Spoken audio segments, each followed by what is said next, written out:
E aí pessoal, beleza? Quem fala é Calma mais uma vez e hoje estou aqui novamente para trazer mais um vídeo para o canal. E hoje o tema que vou abordar aqui é baseado num artigo do filósofo Alex Malpass, tá? É um filósofo acadêmico aí, que é bem conhecido no meio, que inclusive esse artigo que estarei me baseando para fazer esse vídeo aqui foi traduzido pelo David Ribeiro da Pensar Naturalista, inclusive.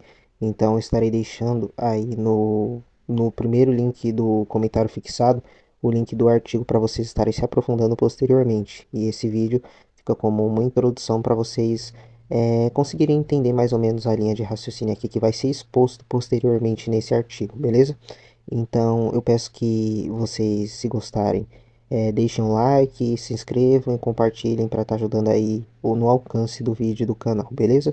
Então a gente vai estar abordando aqui justamente um argumento que é conhecido como argumento transcendental cristão, que inclusive vai ser chamado de ATC aqui, que é justamente a espinha dorsal do pressuposicionalismo que a gente vê por aí. E no que consiste isso basicamente? Basicamente é dito que a existência de Deus é uma pré-condição necessária para qualquer inteligibilidade da nossa realidade, para qualquer coisa, qualquer afirmação fazer sentido, logicamente falando, para a gente conseguir raciocinar, para existirem leis da física, para qualquer coisa, qualquer regularidade, qualquer inteligibilidade da nossa realidade depende inteiramente da existência de Deus. E se Deus não existisse, isso seria impossível. De qualquer maneira, não teria como você explicar a existência dessas coisas sem pressupor necessariamente Deus como sendo uma pré-condição necessária para a existência da lógica e tudo mais. Então, é basicamente isso. E aí, agora eu estarei explicando o que basicamente seria ser uma pré-condição necessária para algo. Vamos lá. Aqui a gente vai usar o exemplo, a analogia da bicicleta, tá? Ó, a primeira premissa: não se pode andar de bicicleta sem ter duas pernas. Segundo, João está andando de bicicleta. Terceiro, portanto, João deve ter duas pernas. Ó, se o argumento estiver certo, podemos dizer aqui que ter duas pernas é uma pré-condição necessária para poder andar de bicicleta. Ou seja, você não pode, de acordo com esse argumento, aqui nessa analogia, andar de bicicleta sem ter duas pernas. Ou seja, se você está andando de bicicleta, necessariamente você tem que ter duas pernas. No entanto, suponhamos que exista uma maneira de andar de bicicleta com uma perna. Talvez exista uma técnica pouco conhecida pela qual uma pessoa com uma perna possa operar uma bicicleta tão bem quanto uma pessoa com duas pernas. Se isso for verdade, então o argumento se tornaria infundado, pois a premissa seria falsa. Ou seja, seria possível andar de bicicleta não tendo duas pernas, ou seja, ter duas pernas não seria uma pré-condição necessária para poder andar de bicicleta. Isso também significaria que ter duas pernas não é mais uma pré-condição necessária para andar de bicicleta. Seria uma pré-condição suficiente, no sentido de que ter duas pernas bastaria para andar de bicicleta, mas não é necessário se houver uma maneira de uma pessoa com uma perna conseguir andar de bicicleta. Ou seja, basicamente, o argumento aqui, o argumento transcendental cristão, como eu estava expondo, pressupõe que Deus ele teria que necessariamente existir para que tenha inteligibilidade nas coisas, para que a lógica faça sentido, para que qualquer afirmação faça sentido, para que qualquer coisa faça sentido, Deus tem que existir. Então, é basicamente isso, ou seja, Deus é, seria uma pré-condição necessária para isso. Só que, se a gente ilustra, para esse raciocínio fazer sentido, não poderia haver outras formas de explicar a lógica, de explicar a racionalidade humana, de explicar tudo isso sem pressupor Deus, ou seja, todas as outras explicações, todas as outras cosmovisões de mundo aqui está sendo tratado como visão do todo. Basicamente seria um conjunto de crenças ali fechadas em um âmbito de consequência lógica, formando uma visão do todo, uma cosmovisão. Ou seja, várias crenças ali entrelaçadas em um âmbito de consequência lógica, coerentes ali entre si logicamente e tudo mais. Isso seria uma cosmovisão, e é isso que estamos falando aqui, uma cosmovisão. Ou seja, não poderia haver uma cosmovisão de mundo que conseguisse explicar isso de maneira adequada. Teria que haver uma contradição, teria que haver algo internamente incoerente, logicamente, em todas as outras cosmovisões de mundo que não fossem cristãs, para que de fato o pressuposicionalismo fosse verdadeiro. Tendo isso em mente, vamos lá. O ATC só é bem sucedido se toda cosmovisão não cristã necessariamente implicar em uma contradição ou for internamente incoerente. 2. Existe um número potencialmente infinito de cosmovisões não cristãs. Ou seja, existem não só as cosmovisões não cristãs que estão atualmente aí para a gente ter acesso e tudo mais, como existem possíveis também cosmovisões não cristãs que ainda a gente nem tem os conceitos necessários para formar essas cosmovisões de mundo no momento, porque elas ainda não são conhecidas.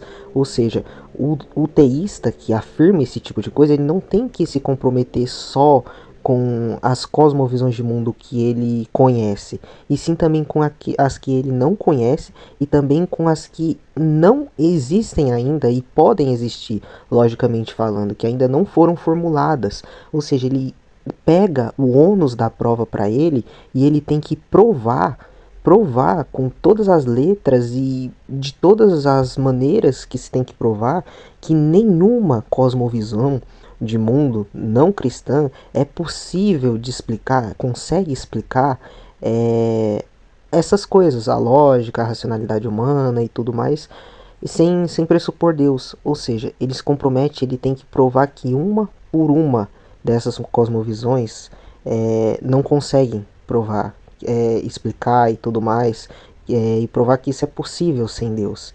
Então ele pega todo esse ônus para ele. E como o cristão, nós somos seres finitos, e essas cosmovisões de mundo não cristãs são potencialmente infinitas, ou seja, existem infinitas praticamente cosmovisões não cristãs de mundo, ele não consegue se engajar, ele não consegue lidar com esse ônus da prova de provar que cada uma é falsa e não consegue explicar e tem alguma incoerência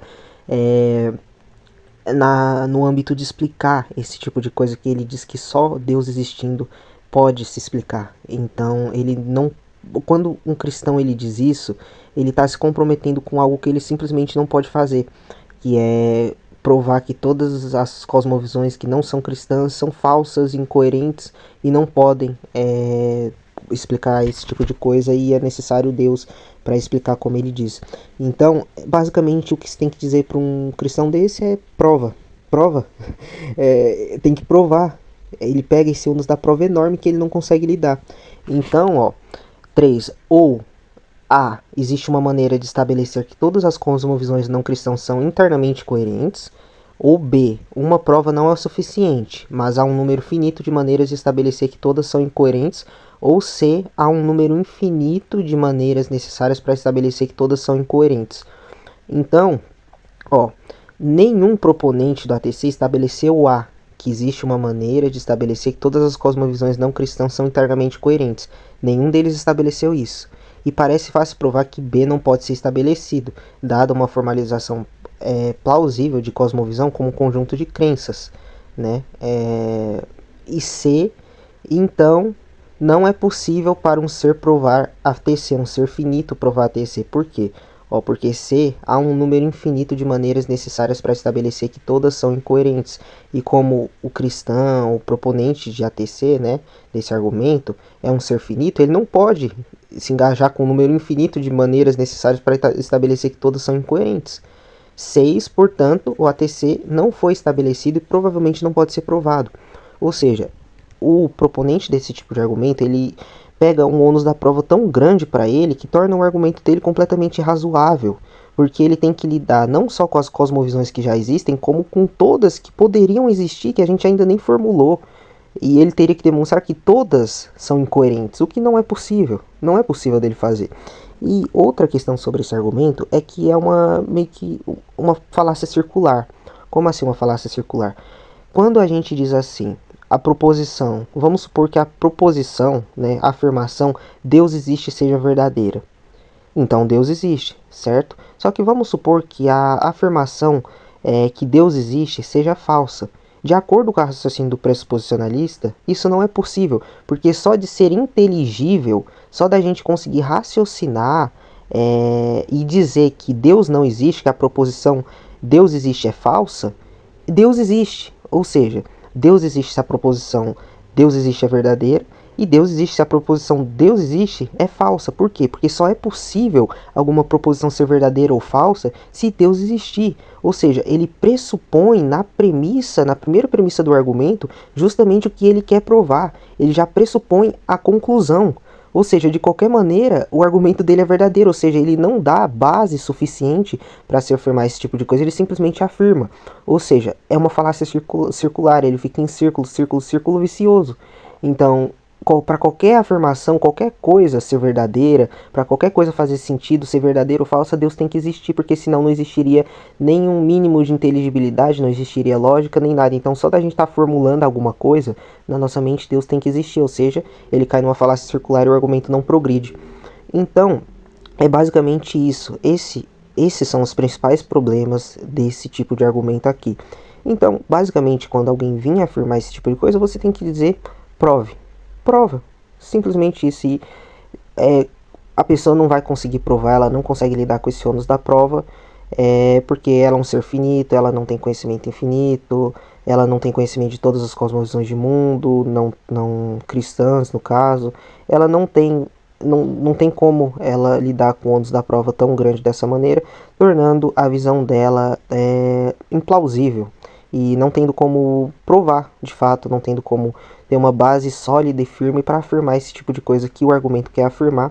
E supondo que o cristão ele diga que, não, mas tá, ele tem uma afirmação ali um pouco mais fraca, não, mas beleza, pode não ser a única forma de explicar isso, mas é a melhor forma, que não sei o que, não sei o que.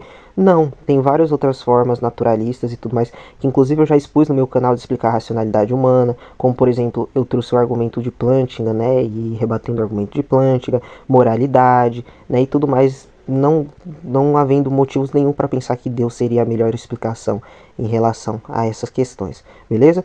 Então é isso, eu espero que vocês tenham gostado do vídeo, espero que tenham entendido e espero também que consultem aí no primeiro link do comentário fixado o artigo para que vocês possam se aprofundar no raciocínio e entender melhor as objeções feitas pelo filósofo, como eu citei para vocês, beleza? Então é isso, até o próximo vídeo.